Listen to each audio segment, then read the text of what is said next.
Bom, boa tarde a todos. Meu nome é Jade e eu com a Gisele vamos apresentar aqui para vocês o nosso trabalho Visões de Ciência e do Cientista observados na peça teatral O Mágico de O2. Na nossa apresentação, a gente vai apresentar um pouquinho sobre o que é o teatro de temática científica e quais são as contribuições desse tipo de divulgação para a ciência. A gente vai falar sobre o que é o Quitrupe, explicar um pouquinho o roteiro do Mágico de O2, que foi a peça que a gente utilizou para fazer esse trabalho. A gente vai explicar para vocês a metodologia de análise que utilizamos, a análise em si e os agradecimentos. Bom, começando sobre o que é o teatro de temática científica.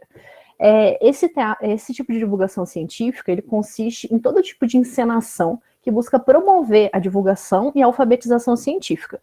Ele é uma forma de atrair o público e reter a atenção das pessoas, porque ele utiliza encenações e recursos cênicos. E quando a gente coloca elementos de ciência, elementos de alfabetização científica nisso, a gente está contribuindo para uma popularização da ciência e contribuindo também para a alfabetização científica. Isso é um recurso muito interessante de utilizar em diferentes meios, tanto na escola quanto em ambientes não formais. Este trabalho ele foi desenvolvido com uma peça teatral do Quitrupe, que é um grupo da Unifei, que foi criado em 2013, e tem como público-alvo o público infanto-juvenil. A marca registrada do Quitrupe é a adaptação de obras literárias famosas, inserindo elementos científicos, elementos de divulgação científica na peça. A gente já criamos 3 peças autorais, que são A Fantástica Fábrica da Química, O Mágico de O2, que é o trabalho que a gente está analisando, Alice Cientificamente Comprovada, e nesse Ciência em Cena a gente vai lançar nossa 4ª peça autoral, que é O Mentiroso, que vocês vão assistir no sábado. A peça que a gente vai analisar, ela é intitulada O Mágico de O2 e consiste na história de Doroteia, uma menina que está estudando para uma prova de química, está estudando muito, ela acaba adormecendo e vai parar na Terra de O2. Para ela conseguir sair dessa Terra de O2 e voltar para casa para poder fazer a prova, ela tem que contar com a ajuda de diferentes personagens, como o Leão, o Espantalho, o Homem de Lata e até mesmo a bruxa acaba ajudando ela. Todos esses personagens, eles vão até o Mágico de O2 para tentar pedir alguma coisa para ele. Todos querem alguma coisa do mágico.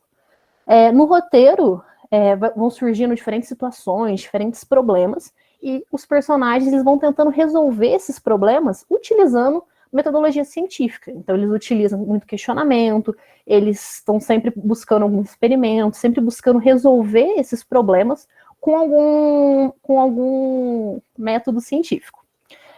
Na peça, a gente observa diferentes habilidades e também diferentes personalidades dos personagens. E cada um deles contribui de alguma forma para resolver os problemas da peça e para poder encaminhar para o Mágico de O2.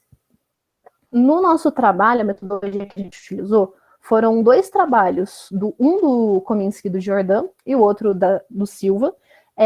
Como a gente ainda não fez nenhuma análise quantitativa, a gente não fez nenhum estudo específico para a nossa peça, a gente utilizou esses 2 trabalhos que discutem sobre as principais visões que os estudantes do ensino médio têm sobre o cientista, sobre o fazer ciência, e a gente utilizou isso como base para a gente tentar prever, antecipar como que o público pode receber a nossa peça. Então, a gente utilizou esses trabalhos para poder discutir alguns aspectos da ciência que estão presentes na nossa peça. Olá, boa tarde. Eu vou falar um pouquinho da análise. Como a Jade bem comentou, na peça diferentes personagens contribuem com o enredo e com a solução de problemas através de questionamentos e demonstram diferentes personalidades e habilidades que podem representar um cientista. Como nessa frase aí da Doroteia, falando sobre o experimento que pode ajudar o espantalho com a sua máquina, a gente pode ver que exibe uma certa criatividade da personagem e é condizente com a importância da criatividade no fazer ciência para elaborar soluções em diferentes situações. Nas interpretações dos personagens, a gente pode encontrar também aspectos da ciência no cotidiano, tendo uma aproximação com os conhecimentos prévios dos alunos, como a explicação aí do Homem de Lata, sobre o que é ferrugem, mostrando uma atitude esclarecedora.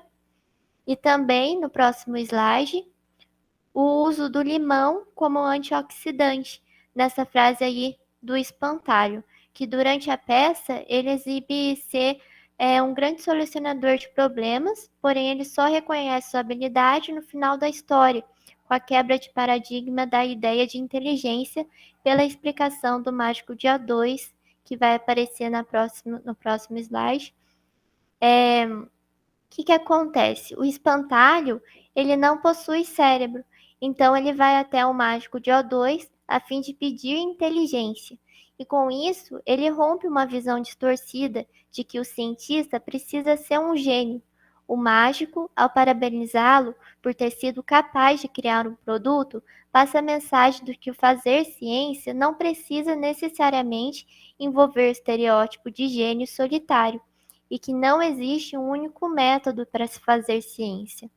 Desse modo, pela análise, os principais pontos positivos da peça, que vale ressaltar aqui, é a linguagem acessível, os recursos visuais, o uso de experimentos e o diálogo com uma obra literária tão conhecida que é O Mágico de Oz.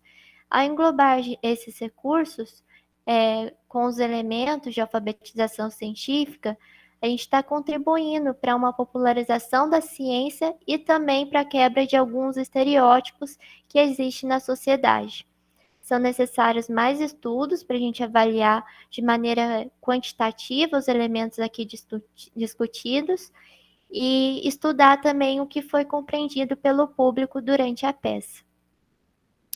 Agora eu quero agradecer a Unifei, o Instituto de Física e Química pelo apoio, em especial a professora doutora Jeane Raquel Silva de Oliveira, e agradecer vocês pela atenção.